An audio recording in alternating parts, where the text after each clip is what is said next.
Just for I'll take a POI from opening around the 3rd minute and from closing around the 6th minute, just so you know, for the 2 POI. Okay, starting in 3, 2, 1.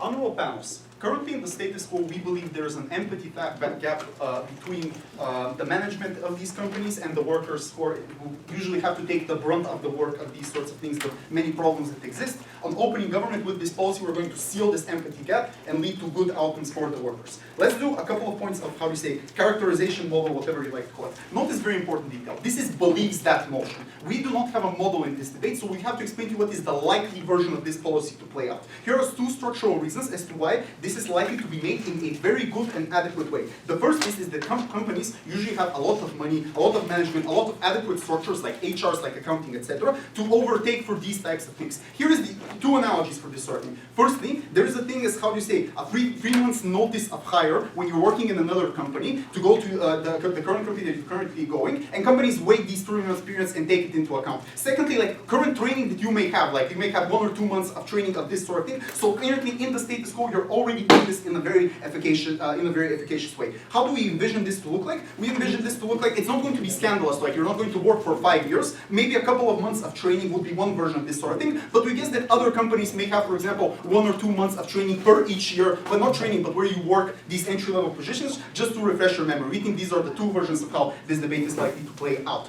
Let's start with characterizing what are the managers and why does the empathy gap currently not exist in the status quo. And secondly, I'll provide you 2 mechanisms as to why we've shortened this empathy gap. The current reasons is that not that management are necessarily bad people, even though I assume many debaters here would like to hate on capitalist managers. In many cases, they just don't know what their privileges are in this particular case, or what it is like to be in the lower ranks. This is true for 2 structural reasons. Firstly, is that likely these people are from privileged backgrounds. They most likely have gone to university. Their parents have most likely given them, private educations, have given them a good living based upon these sort of things. But also they may have like support systems. They may have worked another job based upon this, like being like a consultant or a financial analyst or like a programmer, etc., that made them later become like a director or a VP of X company, etc. And they do not know the day-to-day struggles of these individuals. They don't know what it's like to maybe live paycheck to paycheck, not have money. They do not know what it's like to get a ton of work pushed down onto you in these particular things. The second reason is that they care about proximate interests that are close to them and the company. Why is this the case? Because so far as the company is making money in these particular cases, I myself also get these particular benefits. So this means that in certain situations where you have to like do choices, like for example lay off people or like cut salaries or do these sorts of things, because you you don't know your privilege, you don't know the problems of these particular people, you're likely to prioritize these types of decisions in the status quo because you do not connect with these individuals, because you're prioritizing the numbers on the spreadsheet which lead to your bonus and you retaining your job rather than the individual well-being of these sorts of individuals. Before I get to why we seal this empathy gap, opening. If your case is for empathy, are you also in support of entry-level workers working for the manager positions to get the empathy in the reverse roles? I mean, firstly, why not? Sure. Secondly, this is not the motion. We don't have to defend this. I don't know where they're getting this. They can explain it in their case. But honestly, this is not the motion. Yeah. Reasons why we close the empathy gap. The first reason, and this is the most important one, is that you see the struggles of these individuals. You see, for example, how hard it is, the day-to-day work that they have. It could be things like, moving around heavy things that they have to move, but also like working a spreadsheet that is like very huge. Your computer is, how do you say, very bad because management doesn't want you to buy you a good computer, like these type of things. But also the different interconnectivity of work, right? You see things, for example, like it's a Friday evening and you're receiving an email from the, how do you say, the middle management that's below you or like upper management telling you that you have to do so many things right now and it's urgent and it must be done up until Monday in these particular links. All of the deadlines that exist in these moments, all of the different problems that it has. This is likely to humanize these individuals for a couple of reasons. Firstly, because you yourself are put in the shoes of these people. You feel the pain of this sort of case. But even if you yourself are not doing this, you see the other people, you talk to them, you see them staying in the office for longer periods of time and doing these sort of things, and you understand the problems that are coming with this sort of thing. But also other obligations that these individuals have. Like for example, this could be a single mother who has a child and this sort of thing, and you're able to communicate with her in these particular regards while spending time with her, while having more proximity in these particular regards. So you see the negative understanding of these sorts of things, you empathize with it, and it becomes ingrained in your consciousness. So later when you become a management, you take this into consideration and into account because you know what these problems are in this sort of case. Before I get into second mechanism, A lot of lower income workers in entry-level jobs also need to work multiple part-time jobs after they've completed their initial job on Friday. How can a manager with privilege ever relate to their actual So one, this is a total assertion. I have no idea why this is the case. Yeah, this is an assertion. Secondly, I have no idea why, what is this going with anyway. So let's continue with the push. Second mechanism, you're able to humanize more with these individuals through positive interaction as well. You're able to, how do you say, go to lunches with them, for example, go to talk about different things. What is your day to day? Like how are you going? You see that these individuals are people like you. You may, for example, see similar interests, that you're interested in sports, for example, etc. That necessarily cannot happen when you are the manager and they're afraid to tell you this sort of thing because you know you're an authority figure. There may be risk to them sharing these sort of things. But when you are an employer with them, when you're at the similar level in these type of things, you're better able to communicate this sort of thing. But also, it's not only for interest, other personal details as well. Like what is the situation in your family? Like what kind of struggles you may have, etc. That is impossible to happen because you don't want to look like as a bad worker. You're able to do this sort of thing more, etc. What are the impacts of this thing? Firstly, you are less likely as a manager to actively harm the workers in this particular case. For example, when you have to do, for example, lower their wages or weigh people off, etc., because you're now taking the consideration that these people are humans, etc., and you would not like this particular thing to happen to you. You put yourself in their shoes, etc. But conversely, also there is a flip of the positive impact. Now the people are more likely to communicate with you. To, for example, ask for a pay raise. To, for example, ask for, how do you say, a better capacity to get promoted in your job, etc. To have more time off, to take your child off, or etc., or these types of things, which makes, how do you say, the total atmosphere there feel better. People to both have practical impacts in terms of monetary value, but their experiences in the company to be well for themselves, etc. Why do we weigh this higher than the impacts towards the managers? Because they're going to say either of the two options. Oh, but the managers get hurt. Firstly, notice as I already explained to you, the managers are people of privilege. Like most likely they have savings. Like most likely they have, how do you say, they have parents who can take care of them, etc. These people that we're talking about, the workers, they're the most disenfranchised because firstly, they're doing like entry-level jobs. They're not getting paid that much. They're getting a lot of harms done to them, etc. So the marginal decrease or increase of their standard of living that we're able to provide is far greater of an impact towards individuals who already have it good on their side of the house. We solve this empathy gap on our side of the house. This is the most important thing in this debate. Proud to win from Prime Minister. We thank the Prime Minister for that fine speech. Just to remind all the speakers to try and be as quiet as possible during people's speeches. It's quite distracting if you aren't. And we now call upon the Leader of the Opposition to open the case for side opposition. Here.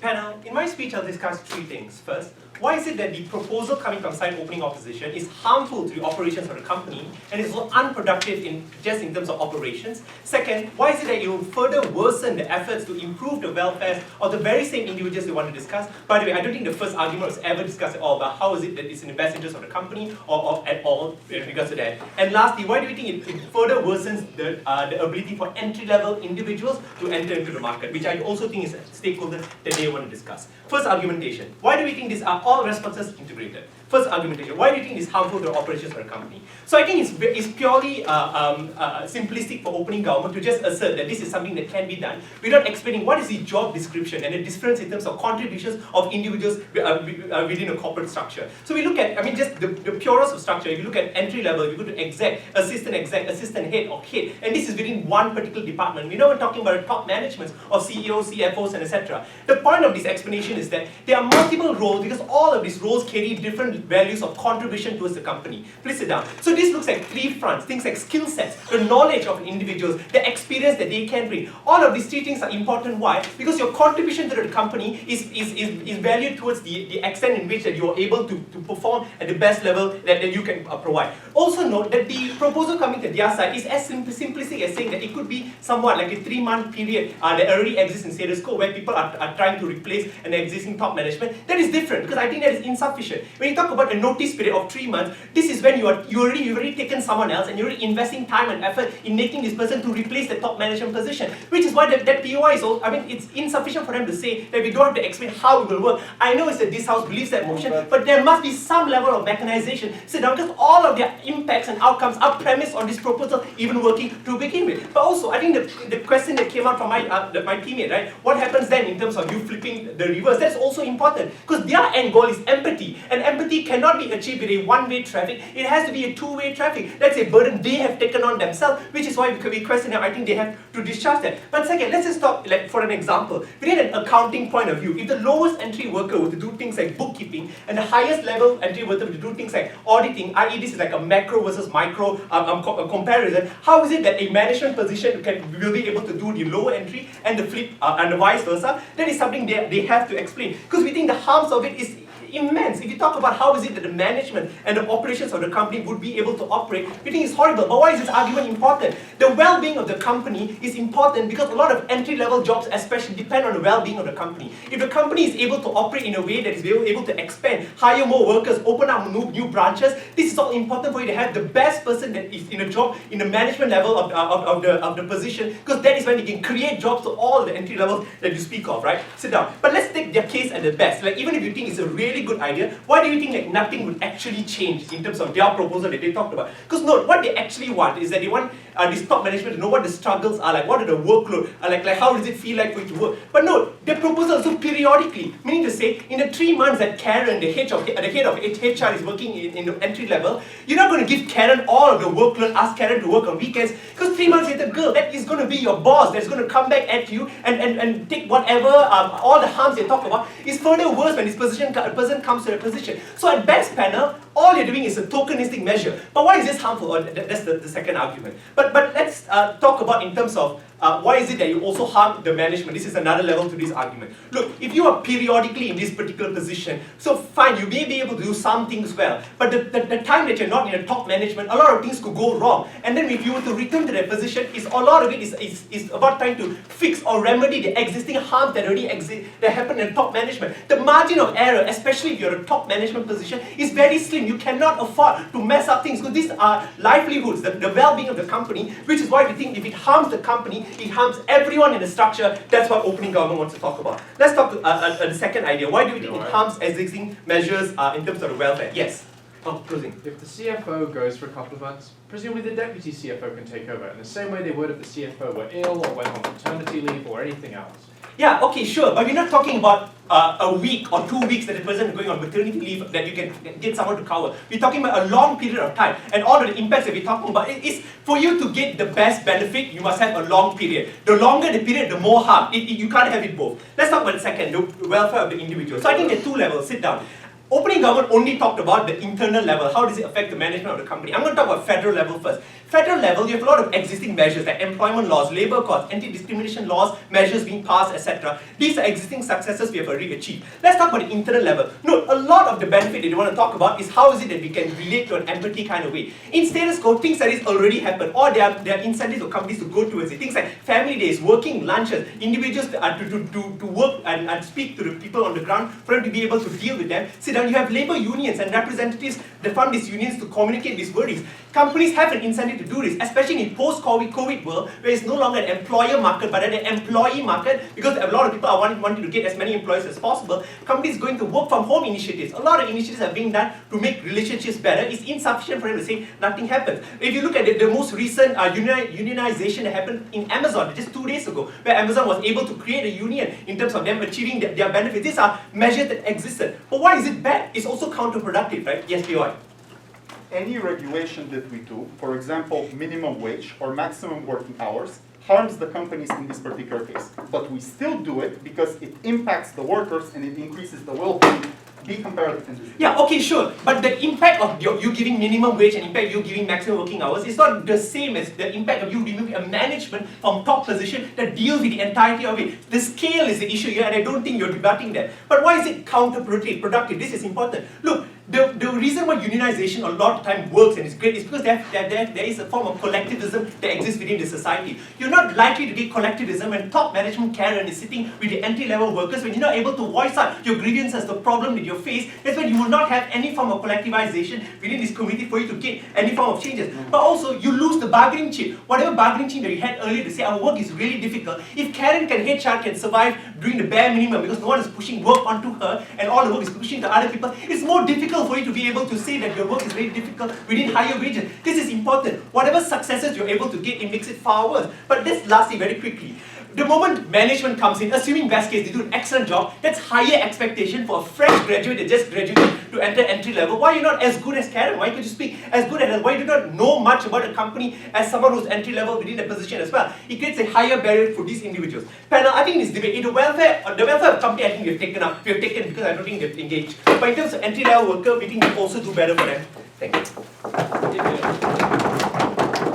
the leader of the opposition for that fine speech. We now call upon the Deputy Prime Minister to continue the case for opening government. Give here.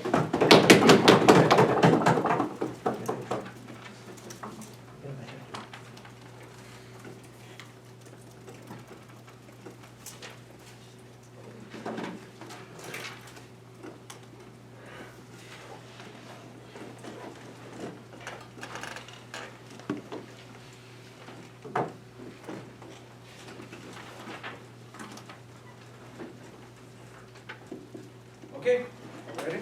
Yep. And here we go. Okay, so the first point that they're making is basically these people are making invaluable contributions to this company, so things are going to hit the fan if we don't do it. A couple of responses here. First of all, we're not only talking about top management. This is like unrealistic characterization. Obviously, we're going to do all management on all types of levels, and this is going to vary in different periods and different times. Obviously, the company has the incentive to implement the best schedule possible for this to happen in order for things to run as smoothly as possible. Second of all, like in many of the cases, a corporate structure that is inherently hierarchical was created in a way in which it is rarely dependent on one particular person. The bigger the company, the more impactful this claim is, because essentially everybody has a substitution. Anything can happen with everyone, and the knowledge is throughout the company is fairly well shared. There are many resources, and obviously we're going to plan for that so that you make sure that for each important position in the company, there is somebody who knows and has the same access to the information. Worst case scenario, you kind of call up this person who is currently on this particular type of leave or training, if you can kind of compare it and say, okay, what's happening with that, how should I handle this? They're going to give you the important knowledge. It's intercompany relations, come on guys, let's be more realistic. Now, in terms of like the two-way traffic, I don't really get it. Like, why do we have to do this? And we really have, even like from a moral perspective, the ability to say, well, you don't have to do this because one is from a position of privilege and the other is not from a position of privilege. I don't think this is in the debate. Moreover, in terms of like entry-level jobs, come on guys, like obviously we're talking about big numbers here. This is one person, one manager. Like the ratio to manager to entry level is like 1 to 20. This is out of the debate from the get-go. Now, in terms of like the claim, obviously we expected this, like nothing will change, everybody's kick-ass. I'm gonna start with the even if here. Even if we are able to implement or close the empathy gap in 5% of the cases, we still believe that this is much better on our side of the house than on their side of the house. Because maybe, I don't know, maybe this person that goes through this is the future CEO of the company, who really can have a huge impact. Maybe he's just a vocal management person who can stand up to board members and say, guys, what we're doing right now is not working. Or maybe he's like the son of a board member who is low management and he can say, Daddy, well, the entry-level workers are kind of very bad. Maybe we should do something about these things. In most of these cases, we are really happy with taking that chance. And what we're going to prove to you is that the remaining of opposition's argumentation is reliant on the fact that there is any kind of significant harm to us doing this, which really we don't believe is enough to combat the potential benefits of us actually making long-term changes into people's life in terms of policies. Because let's think about what type of things can you change after you go back or after time that you actually learn. Before that, I'm going to take Naomi. Do you think a leader or like a low-level worker who wants to get promoted in the future is going to be like, you're doing a job really poorly, or oh, let me take half of your workload off of you? What?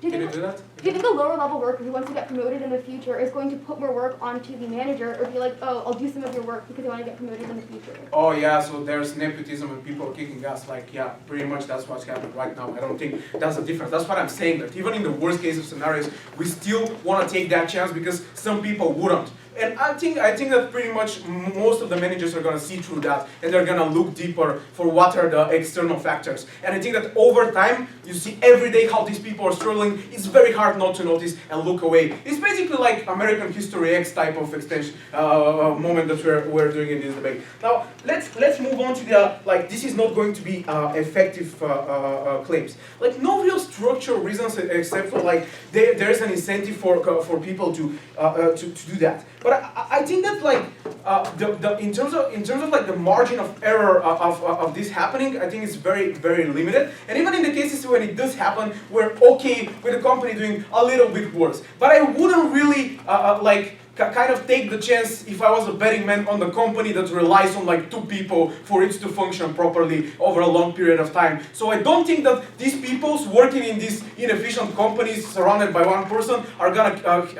have that job stability that opposition is working for in best case scenario. Now in terms of like initiatives to make relationships better, I don't think that these are mutually exclusive on both sides of the house. Great, let's do all of them. You have to prove a significant card. In terms of higher expectations, like this is completely irrelevant because obviously every company has the remaining incentive to get the most out of their workers. So even if we don't have like 1 person who is doing well, it's gonna be another person who is the future manager who is gonna work a lot, and people are gonna expect everybody else to do that. So there's no really significant change in terms of expectations happening on our side of the house. Before that, opening. So your only defense thus far is that there are other capable individuals and top management that can take over. Perhaps that can work for Amazon and Google, but what about the smaller companies, the startups, the homegrown companies? Won't they just suffer a lot more in your world? Have you worked for a startup? I can pretty much assure you that there is no like real management position. It's just 1 guy up there with his team. I don't think like this is a huge impact on this. And even if this, I don't know, like explain to me how this is gonna work in a startup scenario, please.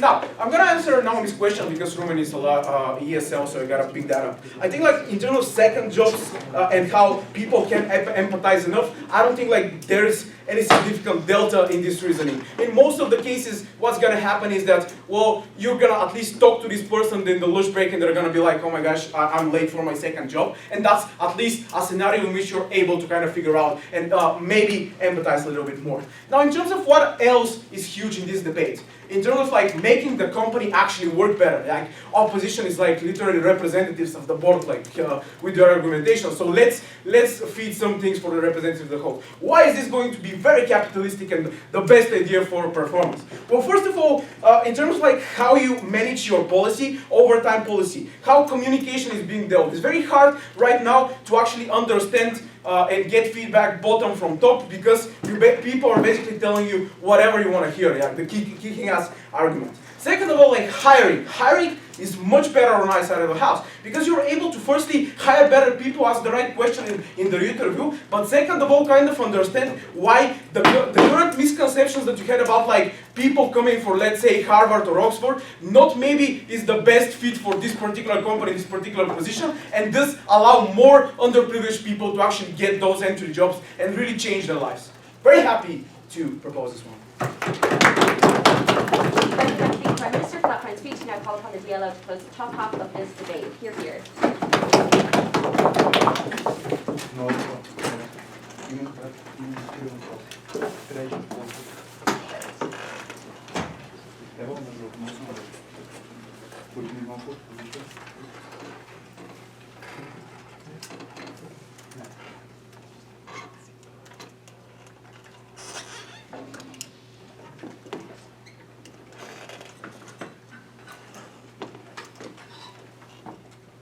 It is true that debates are all about helping the most vulnerable and marginalized communities, but I think this debate needs to be one of weighing.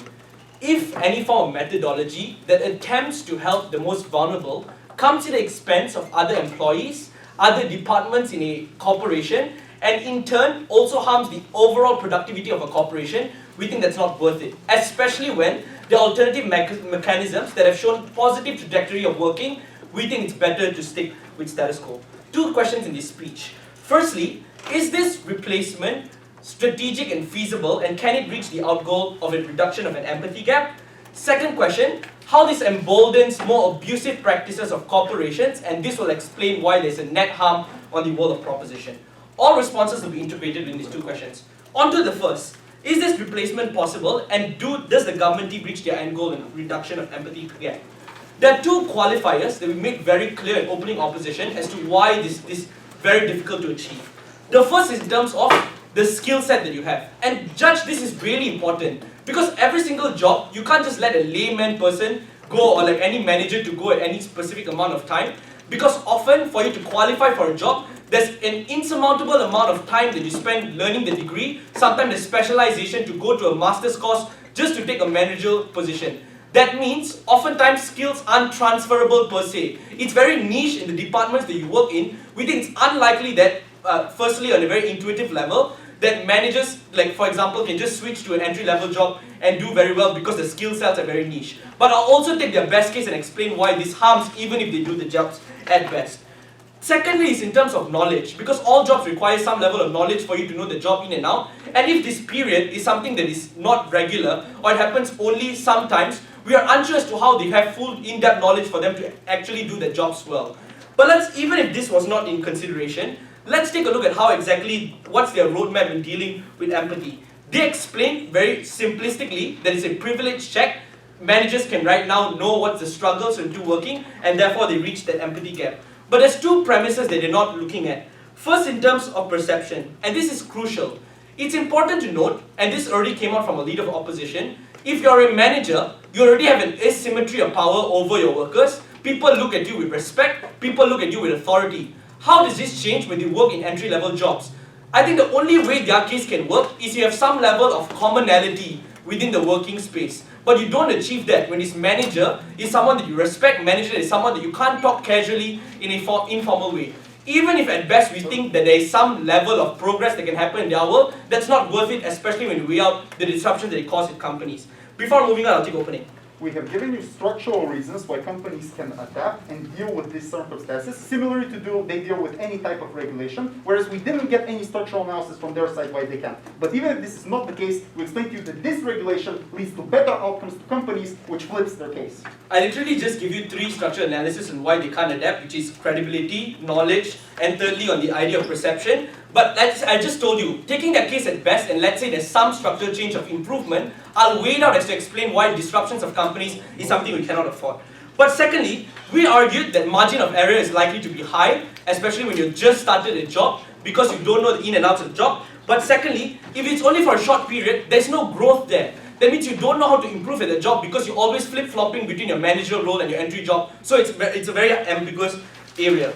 But there are two reasons why exactly they will not reach that empathy gap, and I think that's significantly crucial. First is the one that's aforementioned, that you can't look at the authority from a very casual point of view because they're your boss. But secondly, and more importantly, is if they characterize these corporations as one that does not care, as privileged, or people who don't know the hustle and bustle of working in the menial jobs, why would they care when they just change the workload right now? We don't see as to why that form of recognition that you're privileged, that form of recognition that you have to empathize, will exist, especially if their characterization is one that is privileged. Let's now juxtapose it with what the alternative that we have. We think it's perfectly legitimate to have some level of alternatives of unionization. Things like Amazon have seen to be successful. United Auto Workers, Chicago teachers, all these are track record of examples of unionization working. That means this is important because this is still a reflection of what are the concerns of the employees. All the problems that they talked about can be co-opted in a formal manner of unionization and voicing out to the higher-ups, and therefore there's some level of informal change that can happen as well as reactionary change that can happen. Let's weigh this out.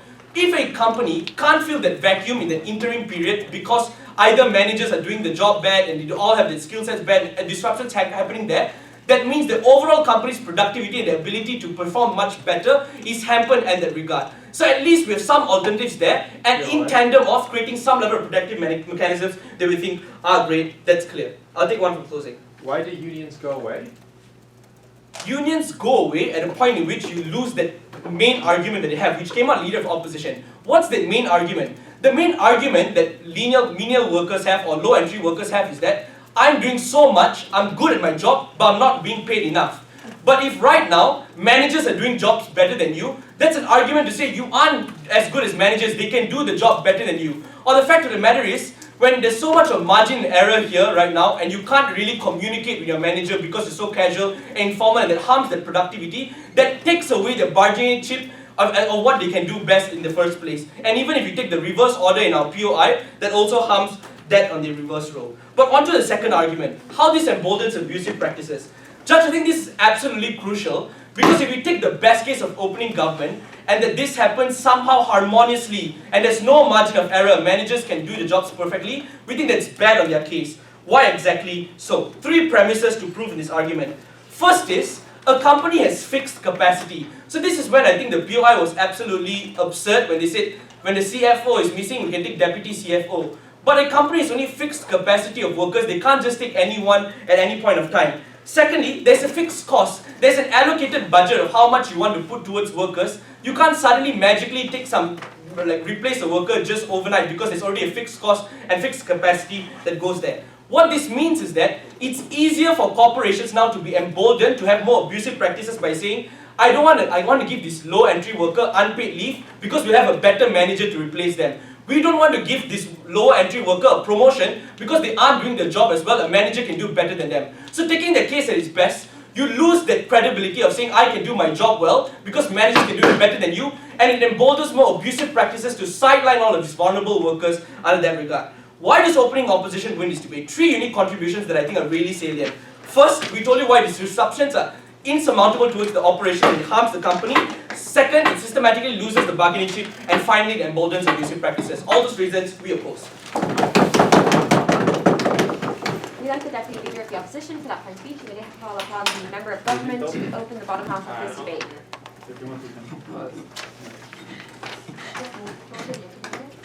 No, thank you.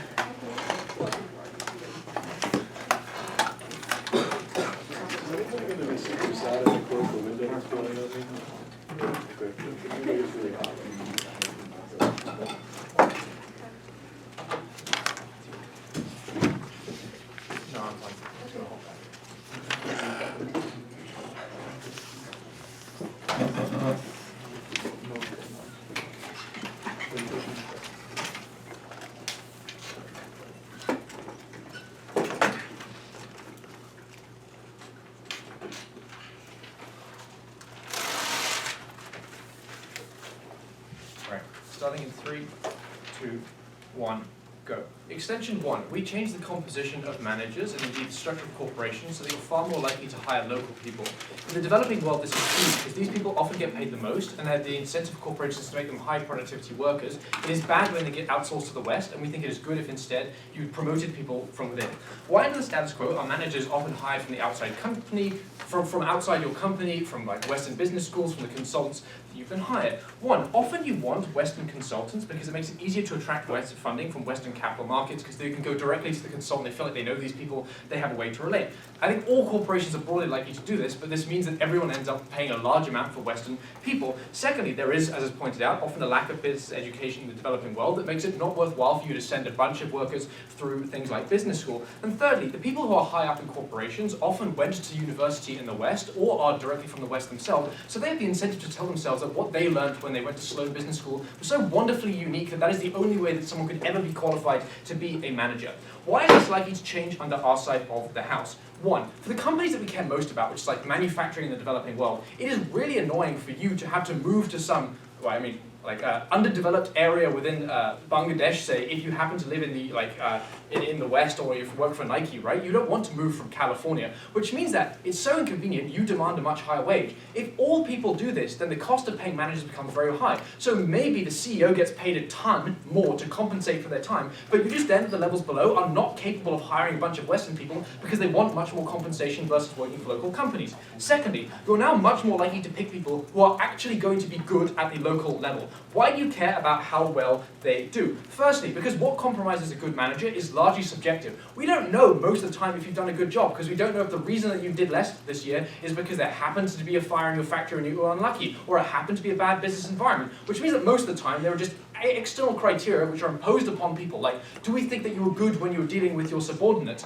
Now, given the company culture very explicitly is going to say, we care how you do when you go to the level below, are you kind, do you get stuck in? I think it becomes very hard for people at intermediate levels not to use this as a yardstick for measuring how well you are, which means that implicitly you benefit people who are good at a lower level. Secondly, you care a huge amount now about the likelihood of workers being upset. And I think often workers are consulted when you do things like promote to the next level CEO, but it just looks really bad if you have this policy in place, you're like, we're all one company, we care about you, and then you send someone down to the trenches, they stay there a day, they refuse to do anything and ask everyone else to do this. That means that there is a strong incentive for every worker who goes there to try really hard, and the company cares a lot about maintaining the image that the managers are relatively good about their jobs. What does this imply? It, one, implies there's likely to be a high cost, that again makes it more likely our arguments that you're not going to outsource to the West. Two, there is at least a requirement that you're going to do things like speak the language or be minimally competent at doing this kind of labor that massively privileges people who are already within the company, who are able to win over the workers on a local level, because instead of seeing as them someone who came in who has no idea how to do anything, is fumbling around because they don't know how to use the machines,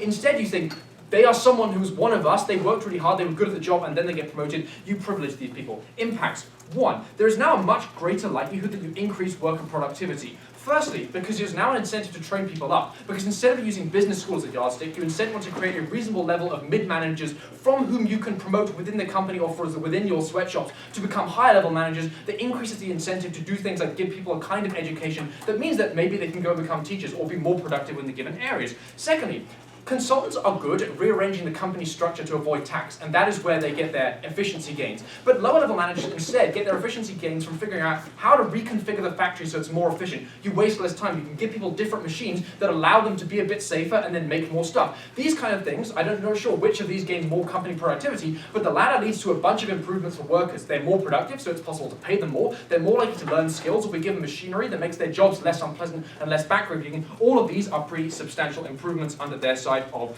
the house. Secondly, you're now much more likely to pay, to the extent that you're going to pay managers more because they're more likely to be people are more likely to compete with them because of higher productivity. You're more likely to pay relatively impoverished people who may be slightly better off and slightly more educated, but these people then go back to their community, they spend, they pay, they give money to poorer families. We care much more about them than helping someone who previously worked at McKinsey. So for all of these reasons, we get a bunch of benefits. Secondly, it is now pretty infeasible for, say, Nike to buy a bunch of sweatshops or have their own sweatshop, because they have to send literally everyone who's a manager to work there at the basis level position, and none of them want to do it. It's very difficult. So instead their incentive is to do things like contract out work to local subsidiaries who will run these sweatshops. That's good because there is now a local-facing enterprise that is much easier to tax on the profits that they make because they are located domestically, and you as the government have far more control of this under our side of the house, so we get way more tax knowledge. For those reasons, I think there is a massive benefit. Weighing briefly against foreign knowledge, one, it's unclear why it's needed, but two, in the worst case, you still hire consultants. We get all of the benefits of having middle managers who are locally, and I don't really think we care if companies are less inefficient, if this is good broadly for productivity. Closing.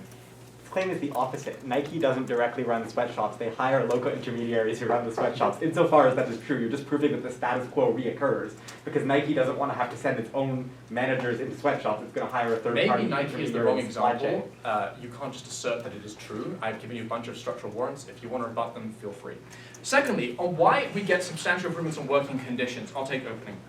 If the premise of your argument is that corporations will always prefer foreign managers even if they're expensive, wouldn't it, under your proposal, they just hire 2 foreign managers in every position to make up for whatever guy that's going to go down for vacation? I think I've explained why they're not going to still hire people. They'll still have internal consultants, and we change this incentive that's not responsive. Why is there room for improved conditions? Because OO might say, as a middle manager, you now care more about improving work conditions. They don't prove that you're capable of changing things.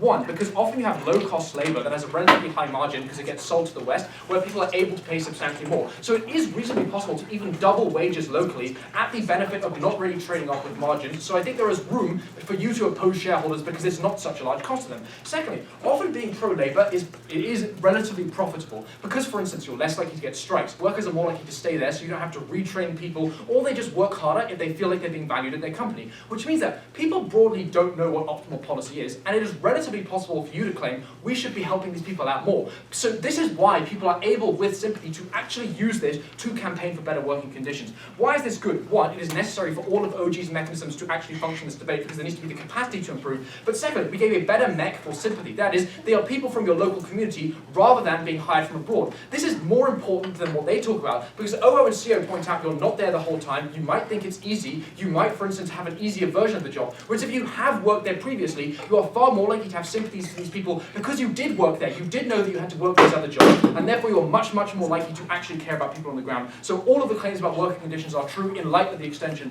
that I gave you. Proud to propose. I thank the Member of Government for that fine speech, and we then call upon the Member of Opposition to open the case for CO. Here.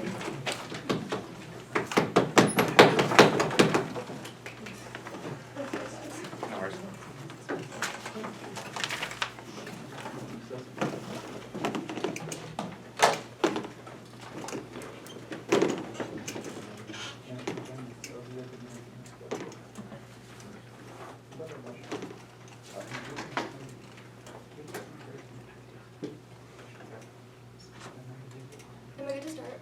Yeah, you're good. I'm going to be talking about two things in this extension. Firstly, how prop worsens the empathy gap, and then secondly, how this harms the company and doing a much better job of impacting those harms and weighing it against the prop case. Before that, though, I want to deal with the closing government extension about how now you're going to get more domestic managers. The first thing to say is that Western people who want to run these companies are not going to demand higher wages to the point that they are literally going to get fired as a consequence of that. The reason why they are probably seeking jobs overseas in the first place is attributable to the fact that there are a lack of companies existing on the domestic level, especially combined with the fact that if you're only working these lower wage jobs for like 2 months, in the majority of cases, your salaries are still mega high. What this then means is that your marginal advantage is keeping these jobs, so you're going to be strategic in the kind of ways that you bargain. My second response is that given that domestic people probably have more linguistic and cultural familiarity with the workplace, there are reasons why they're not being hired under the status quo in terms of things like institutional rep, as Greg concedes. If these factors apply, it is unclear why a marginal higher wage is going to be rejected as an offer by the new companies when you still want your Harvard person in order to boost the reputation of your ultimate company, and you still want people because you believe that domestic people are ultimately incompetent. And there are other benefits about like better hiring and stuff are hung on that. Firstly, let's talk about how this worsens the empathy gap. The first observation I want to make here is that there's often a honeymoon period where you start your new job. I think a lot of people dislike the mundanity of their work, even if they're engaged in the kind of work that they are doing theoretically. So every day as a manager, you're doing pretty similar things. I think that the change, even to a job that is less enjoyable, can be sexy and exciting too, because more of a change from the kind of life that you're living, even if for someone that would otherwise not exist. The second thing to say, and this is key, people are likely to go into these jobs with resentful attitudes. I think that the reason why this is really important is that opening opposition says 2 or 3 months is not enough time. That is a true observation. I think, however, it doesn't necessarily deal with the fact, like, it's probably maybe you can still develop some kind of empathy. What really matters is not the time period, but the mindset in which you go into that job with. I think that a lot of CEOs are going to really resent having to work these kind of lower level jobs. You think that you are above these people. I'm so much smarter. They often believe in meritocracy. I've worked my ass off to get to the top. Why do I now need to be treated like a plebeian and work with people in the company who are ultimately bad? Therefore, your mindset is inherently going to be negative when you're interacting with other people. The reason why this is crucial is that any kind of social perceptions that you form with anyone in society is predicated on what you think of them going into those interactions. Let's say I'm working as a lower level person and I have an interaction with someone who's being really lazy and doing a bad job, and someone who's doing a fantastic job. Given that you want to see these people as being incompetent because you want to perceive yourself as being above everyone else, which is why you became a CEO, the kind of interactions that stick in your psyche substantially more are going to be the ones where you dislike lower level workers, where you think that they're lazy, and where you think that they deserve lower wages. This also leads to the going to lunch claim from opening government. Why are you going to socialize with the plebeian workers you're being forced to interact with as opposed to other management people who probably also have lunch in the exact same office building? And why are you going to listen to them when they complain to you in the future? The final thing I want to say is that even if you realize that jobs are shit, I don't think that GovBench actually explains why realizing something is bad in theory leads you to make the selfless decision to actually improve their quality of life. I might think that these jobs are mundane, but why do I care about that? I might just be a really selfish person. I might just care about my stock options more. I might just care about my own salary more, so they never actually mechanize why you're likely to get that kind of change. What's the flip? I have two. The first flip is that HR is otherwise listened to more by management, and it is comparatively better in representing the lives of workers. OO says unions, good observation. Unclear why CEOs are actually going to care and trust what these unions are saying. The comparative is often having things like lower level HR departments who otherwise listen to the grievances of these workers and then serve as an intermediary when they then report these kind of things back to management at the end of the day. They're better for 3 reasons. Firstly, they're actively trained in listening to people in workers. Secondly, they don't profit from the subjugation of people within companies in the same way that CEOs do, because they often have a fixed salary rather than a salary that is tied to the company doing better. And finally, they're more used to what workers on the ground are doing because they exist for longer periods of time. The problem with this is that insofar as you believe that you know what workers are like, you're less likely to listen to HR, who is substantially better. This is also why the thing about being better at like hiring people because you interact with them more that the DPM says doesn't apply, because HR departments otherwise collect this information and then report it back to managers. The second flip is that this will just have a crowding out effect when it comes to workers. Insofar as you are putting management in their position, these people get fired, that is bad. It also exerts downward pressure on wages as well when there are no higher pool of people who are going to get hired. Thank you.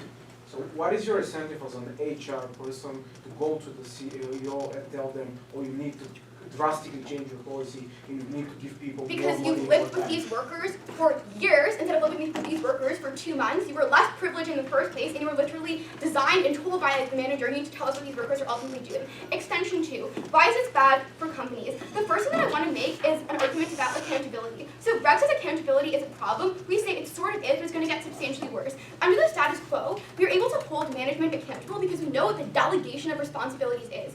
Like, board member X does Y, board member whatever does whatever. The difficulty here is that insofar as responsibility is substantially diffused because you have a lot more job turnover where people are constantly doing new things, 2 things happens. Number 1, you never know if something like bad happens in the company who is directly responsible because there might be a new manager who ultimately filled in. And number 2, it's easier for people who are blamed for being incompetent to now deflect forms of blame by saying, I did a great job when I was in office, now it's the new person who ultimately screwed everything up. There are mechanisms for accountability under the status quo when you often have things like board of directors comprised of shareholders who are able to hire and fire new management depending on their performance, which makes boards more meritocratic, for able to run the companies better. I will impact that after our next set of mechanization. Secondly though, let's actually discuss expertise, because I think that OO does a good job of starting the argument, but the difficulty with this is actually before going to do it. So, even if resentment happens, you will most likely be resentful towards the higher management who is responsible for the problematic situation and the problematic policies, rather than those who are at the lower That ranks, assumes that people are like mega rational. Like even if the workers didn't decide the policy, you still kind of like, you want to blame someone. You're probably not going to blame your friends at the top. You're going to blame the people who are easy scapegoats for that. So on expertise, OO says like, there are problems because you will lose at times. Greg gives a smart POI of other people with similar knowledge sets can just fill this in. I think that there's a couple of reasons why people with other knowledge sets can't just fill this in. The first thing to say is that different companies have different procedures in terms of how they ultimately do things. So different companies have different things like online software and auditing systems, making that more difficult. But secondly, the entire management is built around things like personal relationships that exist. It's trusting others. It's trusting the individual manager and knowing how other people on your team ultimately think. What are the actual impacts of that though? Firstly, this represents a financial loss to the company. We need to hire more people to do the same job as a manager, and they become less efficient in doing things. This is bad because if companies have less money, firstly, they're more likely to cut wages in the first place. CEOs are self-interested and don't want to cut their pay, meaning that wage cuts are likely to exist at lower levels.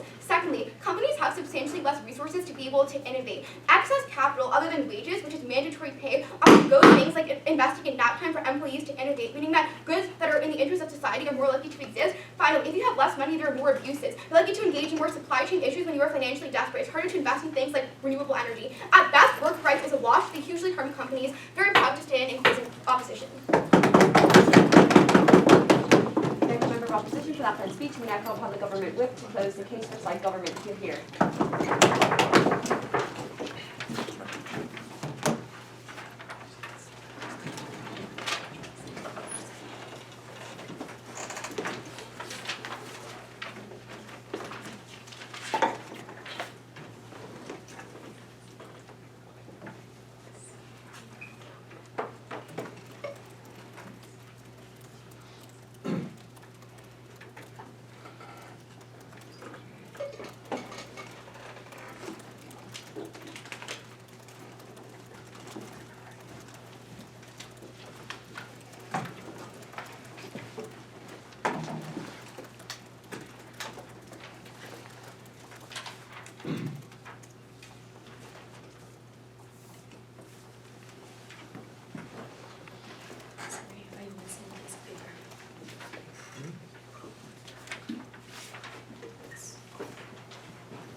First CEO, The first extension they give is that you actually create a counterproductive relationship for worker and management relationships because the real response is not empathy but rather backlash. The ideas they give is that, well, you induce a change of place, you resent your working job, you believe you're better, that kind of thing. So I think that the problem with this is it's non-responsive to the characterization that Greg gives you about how these people think, i.e., once you're placed into this low-level job, if you think you're too good for this, your response then is a strong feeling of pride, a feeling that this is easy stuff, I should be able to do it, which means that you do things like apply yourself, and when you don't do well, you feel humbled, and you're inclined to change the way you think. But the second main thing is it's also just true that we agree, like to some extent, empathy is not necessarily something that it universally changes in one direction or another. Like some people with better dispositions might actually agree, learn to care about these people, others might become resentful. The thing is though, that we don't know which portion of people is larger than the other, probably with a bit of change either way. And that's what Greg gives you about identification, and how you hire from local workers is so much important. Because identity and making that equivalent is the most important thing when it comes to treating someone else well. Because your understanding of circumstances means you understand their needs far better, as opposed to learning retroactively and figuring out what someone's needs are when there are insurmountable barriers that separate you. So the second main thing they tell us is that, well, you make low-level HR irrelevant, and management is likely to be less effective than human resources when it comes to dealing with things. I think the first response to this is just, to be honest, I don't know how much power low-level HR has right now, because they might do their best within their limited scope to say, well, this seems kind of bad. The problem though is that if what they're saying contrasts explicitly with the corporation's financial and profitable needs, then that also means that they can't do that much. And number two, you, as they say, come from Sloan Business School. You think you're the shit. Which means that when someone says the way you're treating these workers is hurting them, your response is that, psh, these HR people, what the hell do they know? So the bottom line is change is marginal. Again, what Greg gives you solves for this as well. Because at the point at which you place these managers into positions that are very uncomfortable for them, where their performance will be extremely worse, you add a profit incentive into this, which is sufficient to change behavior. The final argument they give us is the idea of economic harms, about drop in productivity, about crowding out, just really trivially, the number of managers being converted in, really not going to be making a big difference that will lead to workers being fired. But I think that Greg's argument about productivity probably beats this. Before I go into that, let me take OO. In your proposal, a manager has lost 3 months of his career growth as a manager. If they didn't empathize with low workers before, wouldn't this just make it worse when they've lost time of their life because of these low workers? I think I dealt with empathy in the beginning, and you just repeated the CO extension. So let's talk about our argument then, which is that in the status quo, these firms are almost exclusively hired from the West. That's really crap. You abuse people, you see them as subhuman, supply chains are difficult, there's no efficiency, all of that kind of stuff. So the response we get from CO is twofold. The first thing they tell us is that, well, there's no incentive for managers to push so hard against this that they get fired, which means that there isn't going to be a significant financial change. So I think the first response to this is that you're not going to get fired. You're going to move away from this firm and go for another domestic job, because it's not the case that the only firms in existence are supranational companies for which the entry-level jobs are situated in developing countries. You could just as easily work for another domestic company that might work in service, for example, and be a management there. But two, there's a lot of flexibility in this particular job. You have cross-applicable skills, you know how to write, you know people, you know how to do basic statistics, you know R, that kind of thing, you're probably okay. The second main thing though, is that even in their best case scenario, that they do push until they get fired, I would say that most people would actually be pretty happy with that. Just because being forced to move to a different country is so freaking uncomfortable and bad. For me, for example, if I were forced to go into a position where I don't know people, I don't know the language, I have to live somewhere completely different, I'm separated from my friends, and I have to work physical labor and different tasks that I can't do, that would legitimately be one of the worst experiences of my life. And for those reasons, I'd happily take unemployment in Hong Kong for a few months if it means not doing that. So I think that people are going to change their behavior a lot. And that is just one of Greg's many mechanisms. I'm sure you guys flowed. So the second main thing they tell us is that there are a bunch of counter-asserting mechanisms, existing incentives for why these companies want to hire people from Harvard Business School. This is probably true, and that's why in the status quo they do hire these people even though you pay them more. The thing is though, when it comes to international context, this is a real tipping point because language is an insurmountable barrier that no amount to make up for, and also the willingness claim, of course. So then, why does this claim win us the debate? So the first thing is just like in terms of weighing, I think that our claims of productivity are just much, much more compelling than the ones we get from bench, right? Because they tell us that there are a bunch of reasons why the frictions are uncomfortable, but never why these frictions are greater than the benefits generated on our side. And Greg breaks this deadlock for you when he talks about why in the international context specifically, we're likely to have these immense barriers that make it very, very difficult to translate skills. Now, we resolve that. Before I go further, CEO. Your argument about empathy assumes that managers are going to care about performance rather than just telling themselves that they aren't performing well because they don't care about the job and they're above all of these people. So I think that's where Greg's analysis about pride really, really comes in, right? There's also just structural like profit incentives for a company, i.e. at the point at which you're seeing things like we're all one big company, and lots of companies use this kind of language because they want workers to feel like they're part of a family, so they work longer hours and end up suffering and doing bad shit. Like when you're saying that narrative, you then can't have managers who walk up saying, we don't care about you, this is below me and do none of the work. Like, in order for laborers to not get outraged and make demands and leave your company, for example, this means that you then have to make sure your managers are following rules and are performing well. And that's why it's so important for us to get local business, local employers. So on productivity. But the second main thing is just like, even if companies become less productive, we don't give them. We don't care that much. The reason being, one, like it's really unclear how the marginal changes in productivity then turn into like changes in salary or economic output or development. What Greg tells you is when we transition into a context in which we upskill local workers, this is a context in which we allow people to transition to different jobs. We increase opportunities for local management to arise, which then helps the entire economy transition into a more developed or tertiary one. So at the end of the day, like honestly, we just want people to be like governed, to negotiate, to be able to speak to the ones immediately supervising them. People working in sweatshops in the developing world are the most important and the most vulnerable. Vote CG.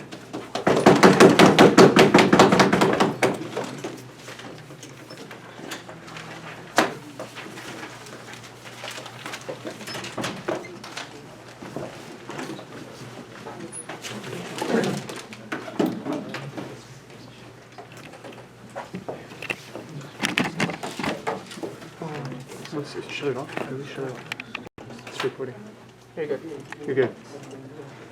Okay, everyone ready? Ready. Awesome. The problem with the closing government extension on local economic development is that it's contingent on a whole set of directional links about decision-making that companies will make, particularly in relation to FDI, that don't really make any sense. So I'm going to start by knocking that out. Then I'm going to talk about why the economic weighing from our side of the house is most important, and then I'm going to talk about why OG can't break their FDI. The first question we have with closing gov is why do firms not respond if it truly becomes far more difficult to attract managers who no longer want to work these entry-level positions in foreign countries that are far away, to simply not do FDI in the very first place? That is to say, the entire closing gov case is contingent on the idea that we get more of these domestic managers in place. But there are no jobs available for domestic managers insofar as there is now a lower incentive for firms to do foreign direct investment, given that the domestic managers are now able to demand far higher pay because of the fact that foreign managers will not take these jobs. It becomes a lot more expensive for firms to now expand into these markets, reducing their incentive to do this. Therefore, all the CG links on more domestic hiring are contingent on the idea that it becomes cheaper or more palatable to do these things, but firms are far less likely to expand in their world. The second thing that I want to note is that there is an assumption in this case that we're going to get these very good quality domestic managers, and the only reason why firms presently hire the Sloan or McKinsey people is pure bias. But at no point do they actually link this beyond assertion. The reality is that a lot of multinational companies, which are obviously like the most productive and effective firms in terms of foreign direct investment and producing jobs, are going to hire people who come from developing countries but also happen to go to one of these business schools because they can afford to choose a top-level talent. So it's not clear to me why this large availability of domestic managers is going to happen, not least because the FDI won't happen, but second of all because they only assert that pure bias is what holds back pure profit-calculating firms from making the decisions. Before I go on, I'll take a POI. In the best case of closing opposition, they prove that certain people will get angry, but they never prove why alternatively these people have the opposite positive reaction. Thus, the only proven impacts in these debates are ours, which are applicable for all people, not just in the developing world. I'm going to explain in one moment why we think that firms already have large incentives to platform the types of surface level concerns that are likely to get platformed in their world. First thing I want to do is just weigh the path to victory for our side. The key thing to note here is that on economics we proved three things. Number one, that insofar as firms have become less productive, less able to expand, they would cut wages, be less innovative, and engage in more forms of the abuses that their side points out. That's why I point out in the POI that it really shouldn't be the case that if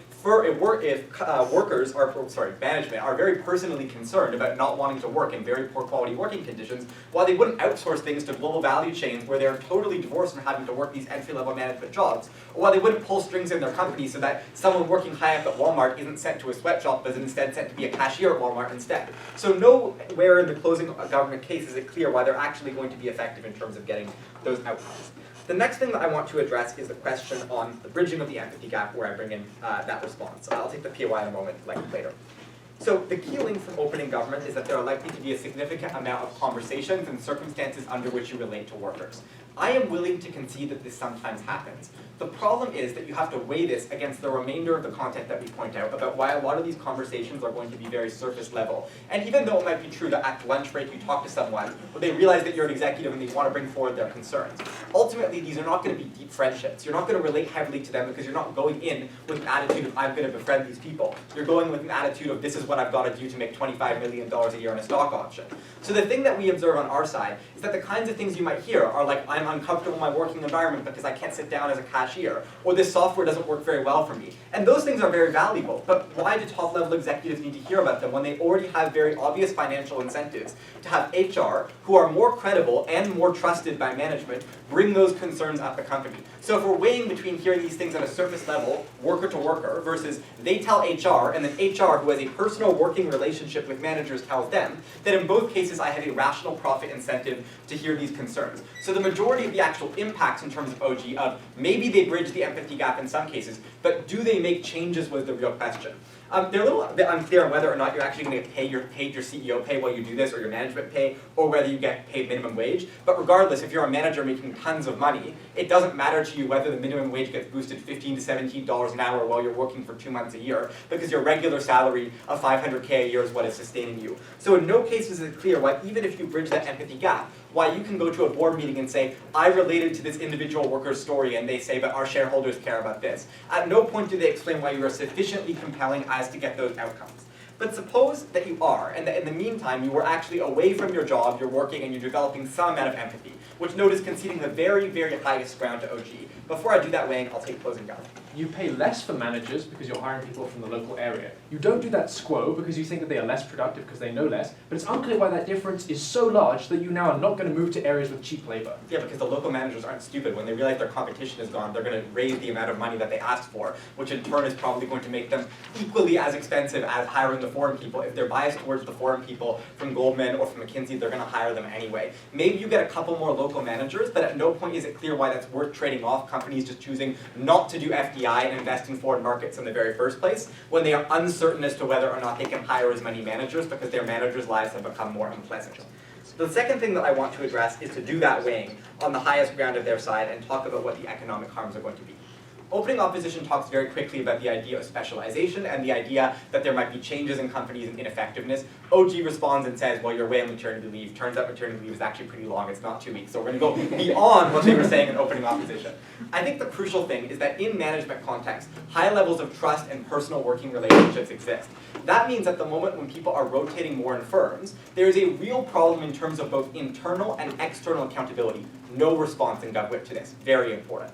On the internal level, it means that when projects are happening, or when management is trying to do work to improve the company, which in turn benefits workers by creating more jobs, raising pay, etc., files are likely to get lost. Improvements and innovation are not going to happen because people are being moved around and don't have as much extra time in their job to pursue additional projects like building out the company beyond the base functions. But the second thing is external accountability. When executives mess up, either by being ineffective, which is bad for workers, they get paid less money, or literally breaking the law and engaging in misconduct, it's hard to trace it back to specifically them because for 2-3 months of the year, they have someone filling in for their job instead, who is very easy to deflect blame onto. And as a result, we think that when boards of directors look into legal accountability, or even if it's not breaking the law, even if the managers are ineffective, which is also harming getting those local managers and doing that local wage raises, you're not going to know whom to remove from the board. And as a result, this impact should be weighed as a deadlock breaker over the claims from the rest of the round.